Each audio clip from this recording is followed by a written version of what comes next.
All right, boys and girls, here we go. We're in Unit 9, Lecture number 1, which seems like a review from the last chapter, which in a way it is, but it still goes together with that idea of the causes of the Civil War. So we are looking at the abolition movement again, different reform movements, going back to that, which is a review, which is good if you did well last chapter. If you didn't, wake up and do your work. All right, here we go. We have abolition again. Clap it out. Abolition. And starting that, we're not going to go over it. It's just that movement to end slavery altogether. It's really starting to get its legs underneath it, moving from state to state almost. And with all those things you've looked up, with the causes going on, you can tell that, part of the country is really separated from the other part, looking at slavery.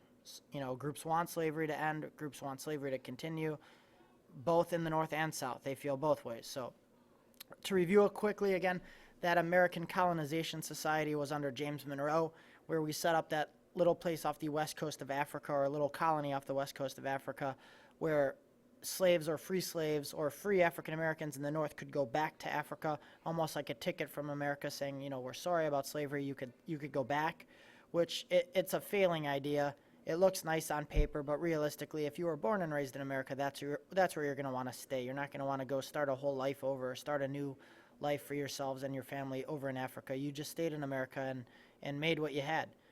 Theodore Weld's another guy, along with other people that are in that nation divided packet that you are reading or read, that went around teaching Northerners about abolition, and he traveled in our area in Ohio and Pennsylvania and New York.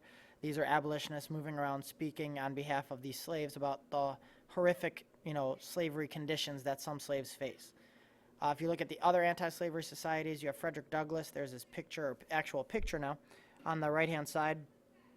He has no relation to Stephen Douglas at all. Hopefully I don't have to explain why. But he is a former slave that goes around, again, speaking out against the horrors of slavery. And he was a slave that had escaped. He has whip marks or scars on his back to show that. He also authors an abolitionist newspaper that goes around to many, many major cities in the North. The Underground Railroad, to touch on again, is that escape route to get slaves to Canada, where they were truly free, not in the North, where they were still considered escaped fugitives. If you were a conductor on the Underground Railroad, you were a person actually leading the slaves to the North. So you were one of those people who faced jail time or death, or even going back into slavery if you were caught. A contributing member is a person who would donate food, maybe give shelter, maybe donate like their barn as a place to stay, maybe their basement if they had one, or they could, help out in other ways, contributing some money to help out. Now, these people sometimes never saw the slaves. They just gave because they liked the idea, but they knew that if they saw the slaves, that they could go to jail for that. So they thought by just contributing, giving food, shelter, clothing, whatever they could, they were helping the cause of abolition. Stations are the hiding places for the slaves, whether it was a church. I know here in Mentor, Ohio, down the road on Mentor Avenue, we have Riders Inn, which is a bed and breakfast, and that currently has, you could go see it, a place where the Underground Railroad ran through their basement. And over 100,000 slaves escaped to freedom. Both Africans and whites worked on this, Underground Railroad together. And to go over more people, there at the top is the Moses of the Underground Railroad. Her name is Harriet Tubman. She went 19 different trips from the north to the south to bring slaves with her. She, by herself, led over 300 slaves to be free and to escape. She knew that if she was caught, she would be killed or sent back into slavery, and that her life would be horrible. But she did that for the good of abolition. Another big cause of abolition is the woman pictured down here. Her name is Harriet Beecher Stowe. She's 4 feet something, very tiny lady. The big quote for her from Abraham Lincoln is letter B up here, where it says that she is the little lady who started the war. She wrote a book called Uncle Tom's Cabin. She was in the South, living in the South. She had studied, by working on the Underground Railroad, slaves' conditions and what happened to some slaves who were escaping. Her book, Uncle Tom's Cabin, is based on real examples of things that happened to slaves. It's just about a fictional slave named Uncle Tom who's escaping on the Underground Railroad. When people in the North read this book, it's a New York Times bestseller, and when people in the North read this book, they're amazed at how terrible the conditions were for some slaves. Now again, they're focusing on slaves that are beaten and abused for different reasons. They're not looking at, or talking about, or have no information on slaves that actually have okay lives. Yes, they're owned, and that sounds terrible, But in some cases in the South, slaves worked with their owners on a plantation, and their lives weren't that bad. They were basically treated like farmers, and the owners worked right there with them. Sometimes it was the opposite, where the owners abused their slaves, and that's what the Northerners hear. The next thing is the pro-slavery groups in the North. Again, if you are a factory worker, getting paid very low wages, if you're an immigrant, someone new to the country, your fear was that abolition would take place and the slaves would be free, and being that they're not educated and that they have very little skills, that the free African Americans would then come to the North looking for factory jobs, because working at a factory, you do the same thing over and over again. You do not need a big education. So for the immigrants, it was a very good, easy job to get when you came to America. And the immigrants had a high amount of prejudice and racism. They did not want slavery to end. They wanted slavery to continue, to keep their jobs and to keep their factory working hard. You know, the northern factory owners needed this to take place as well. The factory owners needed slavery to keep going, to keep their factory getting the products like cotton, tobacco, and everything else.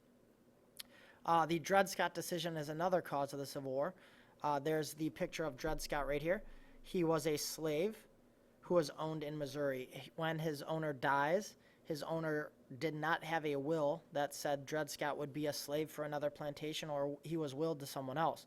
And Dred's background is that he, during his lifetime, had gone into the North with his slave owner and considered himself to be free when he went there. So when his owner passes away, Mr. Scott sues the family for his own freedom, saying that he had been to the North during his lifetime, his owner didn't will him anywhere else, he should be free. So the court case begins, and the Supreme Court, led by the man on the bottom, Chief Justice Roger Taney, they decide that because Dred Scott is a slave, he is considered property. According to the Constitution, he is 3/5 of a person. That's right, little math fact. Numerators and denominators, 3 out of 5. So that's not 1. That does not equal 1. So because of the fact that in our Constitution it's written that way, that slaves are 3/5 of a person, he is property. He's not a person. And you cannot sue anything if you're not a person. So he doesn't have the right to even go to the court to sue for his freedom. So this throws out that idea that the Missouri Compromise set up that imaginary line where, you know, above the line is free states, below the line is slave states.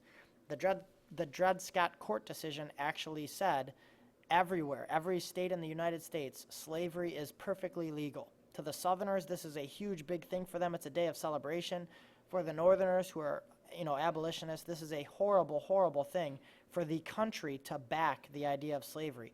Our Supreme Court said slavery is legal and okay everywhere in the United States. Whether they liked it or not, it is legal.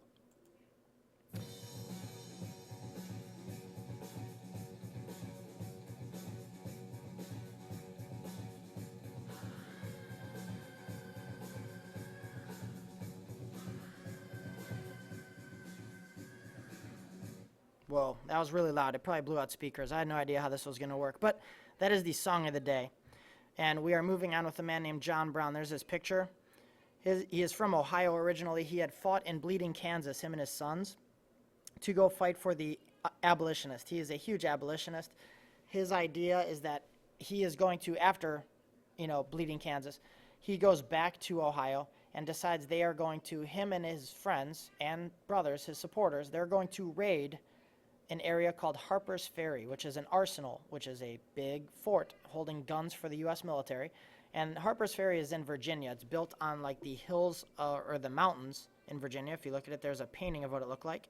And his idea was John Brown was going to, with his friends and confidants, they were going to raid the arsenal, steal all the guns, cannons, and everything else they could. And while they're there in Virginia, they are going to start a slave revolt. They are going to go plantation to plantation, freeing slaves, giving them guns, and creating a giant, enormous slave army. And, you know, as they grew, they were going to go plantation to plantation, growing each time they went to a new plantation, freeing hopefully, you know, tens, you know, maybe even hundreds of slaves as they went, and getting bigger and bigger throughout the South.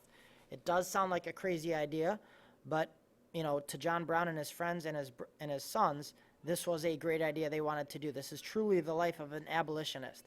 And while at Harper's Ferry, they do not go through with everything they wanted to. He is actually captured by a man named Robert E. Lee, who will be very important in the next chapter. He's captured and convicted of treason, which is plotting against your own government, kind of like terrorism. And he is going to be hanged in the North. So if you look, he is made a hero in the North to the abolitionists. Here's a cartoon that went out in newspapers. If you look at it, John Brown is considered or painted to be like almost a Christ-like figure with his arms out, and he's bigger than life.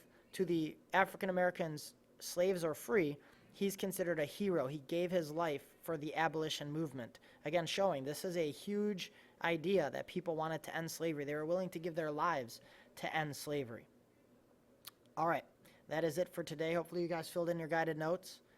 We are going to start something new. When you are done with these set of notes, you have to, when you turn in your assignment, you are going to type the magic word to me today. And the magic word is the name of the song, which is Immigrant Song by Led Zeppelin.